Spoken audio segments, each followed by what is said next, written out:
Hi YouTube, it's Tracy from Queen of the Board, and today I am so excited to be playing The Dark Quarter. This is a collaboration from two of my favourite publishers, Lucky Duck Games and Van Ryder Games, who have made some fantastic story-driven games in the past that I love. It's cooperative 1 to 4 players, adult theming, there's some swearing in there's some gory scenes, a little bit of horror, I think. And it's also hybrid digital, so there is an app driving the game. So excited to enjoy this experience with you. Come and join me.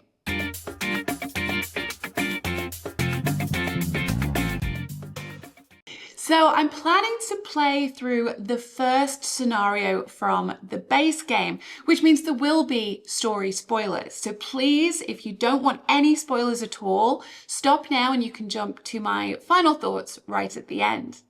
Also, this is not a rules teach. There are already some great videos on YouTube for that. I do believe the rules should be fairly straightforward as the app is going to be giving us lots of help, but that doesn't mean I won't make some mistakes.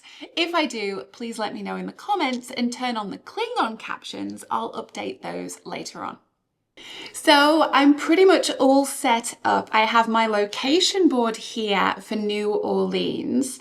These are my location cards and item cards, story and single use, I believe. I'm going to be playing with Julia Paris and Constance Moreau. So they each start with their own player dice for skill tests, as well as 3 of these dice. We'll see how that works later on. At the start of the game, I was able to choose from the starting ability cards for each character. And so for Constance, I chose Touched by Magic, and for Julia, Rush of Hunger. On the back of the player boards, we have the backstory for each of the characters that we're playing today. I'm not going to read it out. It's up to you if you'd like to see it, but here is Constance. And I think one of the key things we learn about Constance is that she has some magic abilities. And here we have Julia. And Julia is a vampire. Ooh. Here's Julia's miniature. I gave it a quick paint job so that the bases match their colours. Julia is red. It might make it easier to see it on the board. And here is Constance in purple. So using the app to complete setup here, I'm not going to be adding any of the expansion content, but I will use the miniatures. I'm using a relaxed time pressure, choosing both of the ladies. And so we can see for Constance the setup. So I place out her tokens. And Constance also starts with a little bit of money and a gree-gree or a grizz-grizz. Julia's also starting with a little bit of money and a love potion. So now I have everyone's skill tokens set up. We can see that Julia is particularly strong here in combat because she has these tokens further to the left, and Constance more so with the arcane and charisma. In fact, it looks like Julia's pretty poor when it comes to talent skills. I've got my ability cards here and here, all chosen and set up. Let's take a look at the introduction. The Breaking. New Orleans, 1981. It was the hottest August on record in New Orleans. The humidity blanketed the city like a mass of rancid honey. Jazz riffs leaked out of the French Quarter, valiantly trying to pierce the sweltering air. People stumbled from street to street and parish to parish, as if in a sweat-drenched trance. If ever the city lived up to its ancient nickname, the Wet Grave, it was in the summer of '81. The murder was brutal and archaic. The victim, the mayor's chief assistant, Frank Boisseau, was powerful and important. It was a perfect storm of bad juju from the moment a patrolman came upon the gory display in Louis Armstrong Park. Reporters and rubberneckers swarmed the crime scene almost before the NOPD could rope it off. The detective in charge took one look, vomited into the bushes, the first time in his career that a crime scene had so turned his ironclad stomach, and said out loud, to no one in particular, "This is going to hang on our necks like a fucking millstone if we don't put it to bed immediately." A call was made for outside help, a call no one really wanted to make. But in this instance, the NOPD wasn't above begging. Thus, the Beaumont Agency was asked to consult on what would become the first of the Congo murders. Okay, so we've had a murder. It was the mayor's assistant, and it sounds like it was archaic. So a little spooky, a little gory. Looking forward to finding out what the Beaumont Detective Agency can learn. And so Julia and Constance are, of course, from the Beaumont Detective Agency. So this is where our story begins. The app is going to automatically save our game progress, which is pretty cool. It's showing us the city, and we have these tokens which are numbered on the back. Here's our first one, Agency Headquarters. I'll be brief. Here's the evidence file straight from the NOPD, but it's as thin as my fucking patience. So track down whoever did Busseau in and work out why they chose to do it like this. Romero returned to her work, dismissing the agents. Place all character miniatures next to the Beaumont Agency point of interest marker. So here we are at the office. Next, we place a point of interest marker on the dark side for Congo Square. We place a second one for City Hall.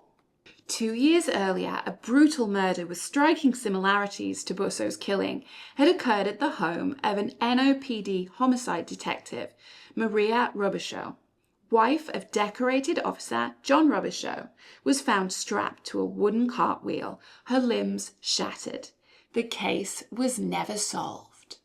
So I'm placing the Robichaud's home. Sounds like there might be some old clues lying around. And that's it, we're ready to go. It's Constance's turn. So the first thing you always do is refresh one of these effort die. It's up to me if I decide to use it. I have 3 in the pool over here. And next I can either choose to scan one of my items or go and look at one of these points of interest. And I think the first thing to do would be go to the crime scene. So let's visit Congo Square.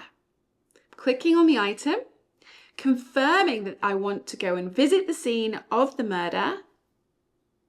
So I flip this to its white side to show its location that I'm visiting. I'm going to move over to here. And we find our first location card, Louis Armstrong Park. Beautiful art. Just going to place it next to the board. The park was a madhouse. Throngs of people gawked at the entrance, trying to see past the crime scene tape and catch a glimpse of the grisly display beyond. We see there is a frazzled police officer. At the front of the crowd, guarding the crime scene, was a frazzled beat cop. The poor schmuck was in his early 20s, still wet behind the ears, and trying to hold back the crowd, like the levees before Hurricane Betsy. And honestly, he wasn't faring much better than the levees had. And we also see a tall and mysterious man. At the back of the crowd, Moreau noticed a man quietly staring at the spectacle, not moving or saying a word. Moreau wouldn't have paid attention to him if not for the fact that he was a good foot taller than anyone else around. Tall people, apparently that means you're always suspicious. So now I get to choose who I want to talk to first. I think I want to go talk to the police officer. Moreau forced her way through the crowd and flashed her identification. I'm with the Beaumont Agency. I need to get in to look at the crime scene. The cop barely glanced at the ID, frantically making sure no one forced their way past the tape. You and every other rubbernecker here. Beat it, lady. I don't have time for your bullshit. The cop was busy managing the crowd and completely ignored Moreau. Now we have a choice. Do I try to charm my way past the cop?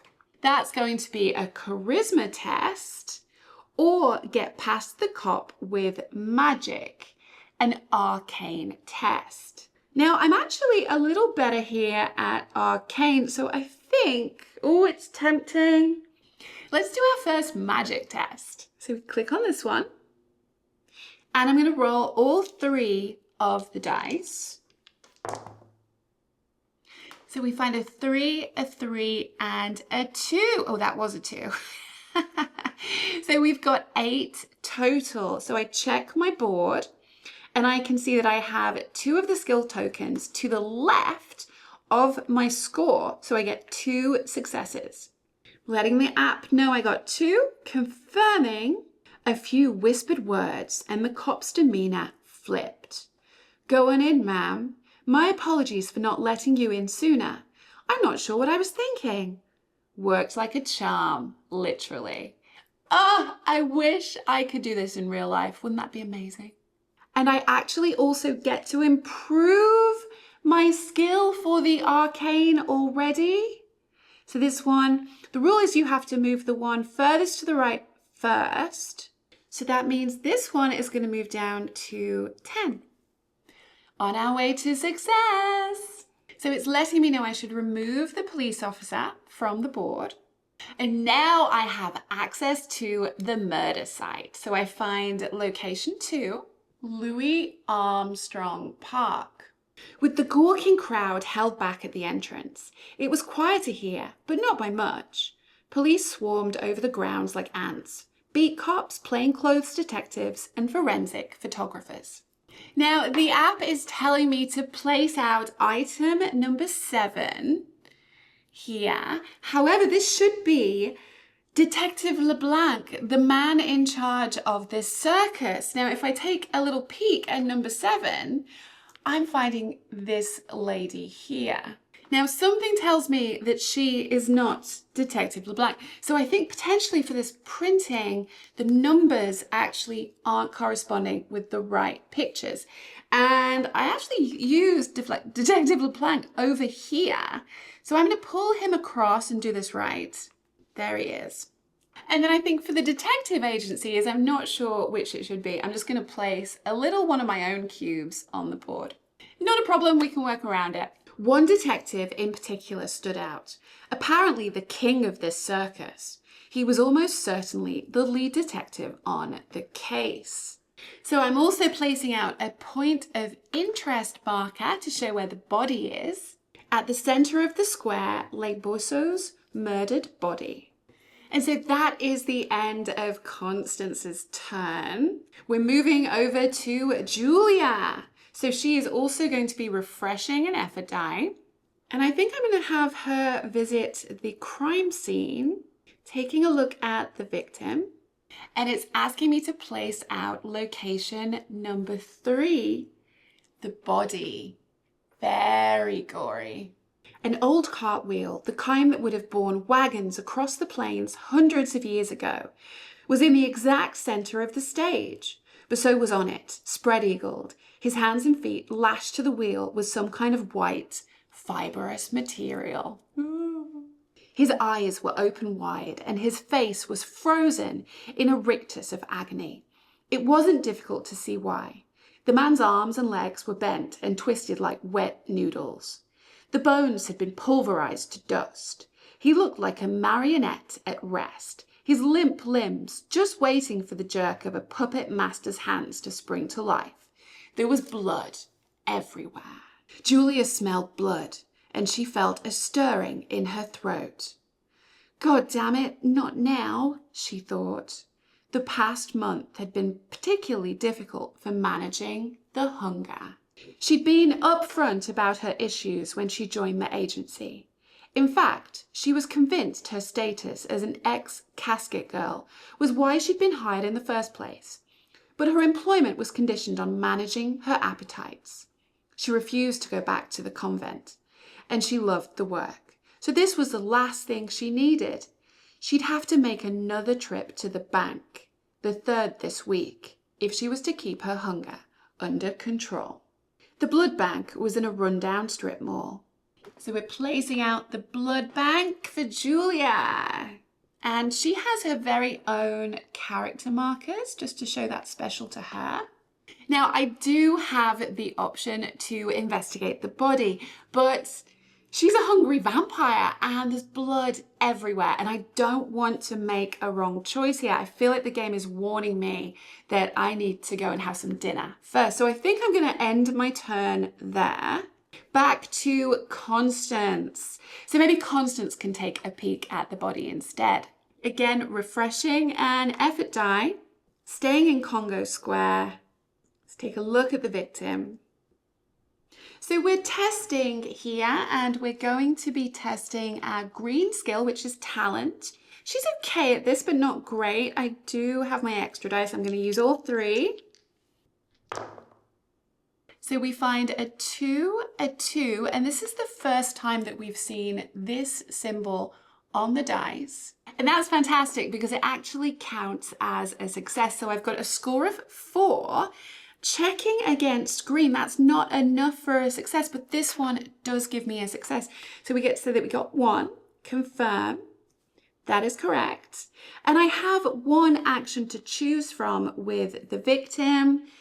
I can look at the head, I can look at the symbols, the wheel, or the hands. Ooh, I want to see it all, but maybe we start with the symbols. Written in Boso's blood was a series of symbols and lines that looked at least to Moreau like hieroglyphics. The bottom half of the symbols was smudged, however. Pulling out her notebook, Moreau quickly sketched the portion of the symbols that she could make out clearly. Take item number 2, partial symbol card from the story deck and place it in the Beaumont inventory. So here we have the story deck.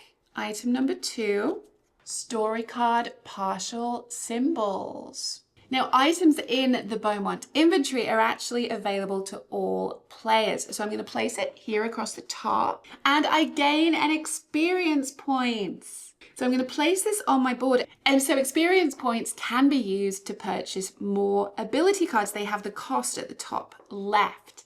So I think I need a couple more and then we'll go shopping. Back over to Paris. Now I can refresh an effort die. I didn't spend one on my last turn, so now I have 2. And I think we should probably go just run up to the blood bank. So I'm going to move her up to here. The blood bank didn't look like a blood bank. Instead, it looked like a laundromat in a rundown strip mall. The kind you wouldn't set foot in unless you wanted drugs, a mugging, or worse. Sounds lovely. Paris walked into a storefront labelled Handy Laundromat, past the miserable-looking blinkers waiting on their wash cycles, and through an unmarked door far in the back. The back room was plain, dirty concrete with a single opening in the wall, blocked by steel bars. Arcane symbols were painted in red around the opening, protecting the sallow attendant sitting behind the bars from any magical funny business.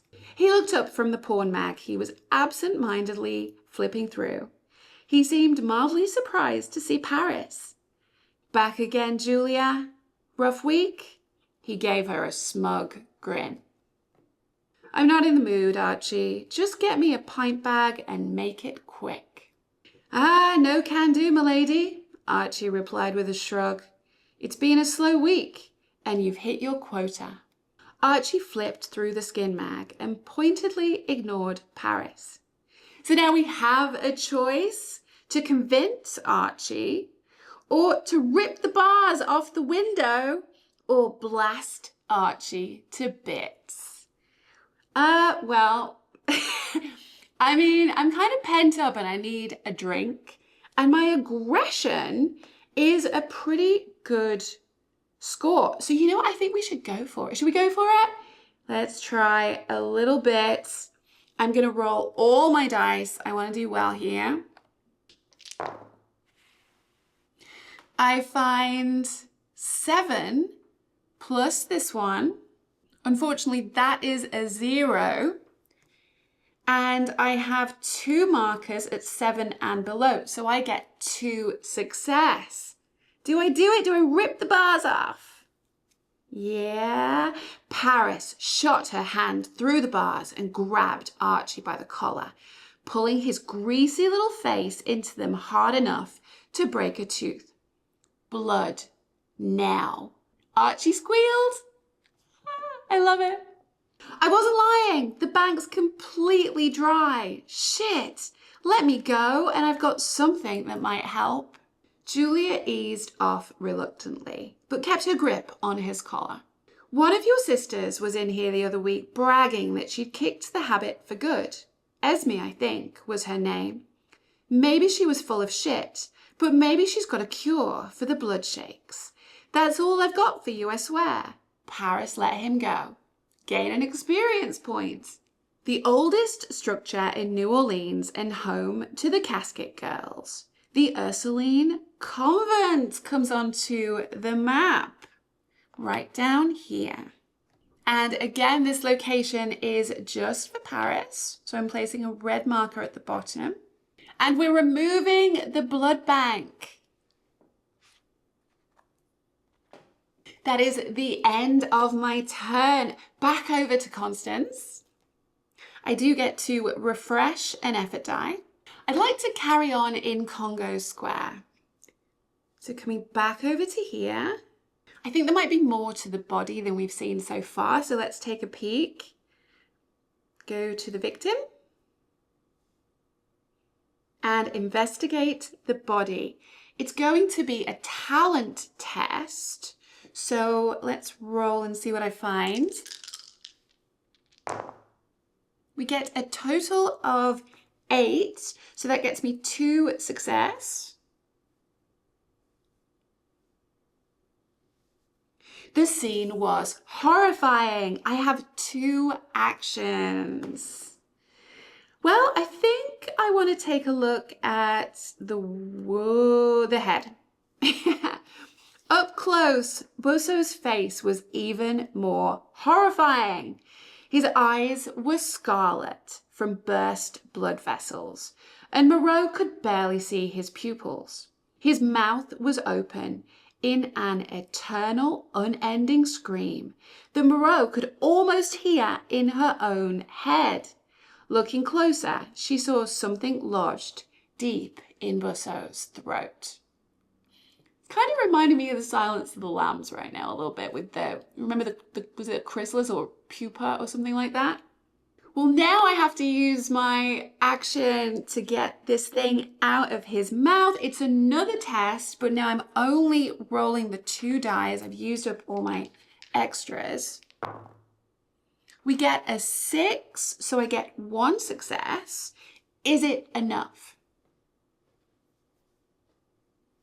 Moreau pulled out a pair of tweezers and quickly glanced around the crime scene to check that no one was watching. When she was sure the coast was clear, she reached in deftly with the tweezers and removed a small, tightly rolled parchment. Take story item 1 from the deck and place it in the Beaumont inventory, and I get another experience point. And we find a note in French. That is the end of my turn. So moving back over to Julia. And I think I'd like to find out if Julia knows anything about some of the items that we've seen. Let's have a look at the note first. So I just want to show you how this works. I'm hitting the scan option and then it's going to pull up my camera and I simply go to the QR code. The blood remembers. Paris's French was rusty, but the meaning was clear. And I think that might be a great point to stop right now. I'm just going to hit pause because again, I don't want to spoil too much of the story. I just wanted to give you a little taste of this game. I already love it. I mean, I know it's very adult theming for sure. So be fully aware of that. But it's very simple. You're just moving around. Honestly, you probably don't even need the board. It's just giving you a bit of a view on the table, which I do really like having. It's all in the app anyway. I like the art. I like the backstory because, you know, Julia is a vampire and she's trying to live a good life. She doesn't want, well, to some extent, I think, but she doesn't want to spoil her chances of working for the detective agency if she loses control, but she has to be around blood. So I love that backstory. I think we've got more to learn about Constance and her magic. So super excited to play more. I will do a continuation playthrough video, but it's really up to you if you want to see any more of the story. I think this is probably enough if you just wanted to see how the game works. Thank you so much for watching. Please like, subscribe, tell your friends, do all the things. Bye.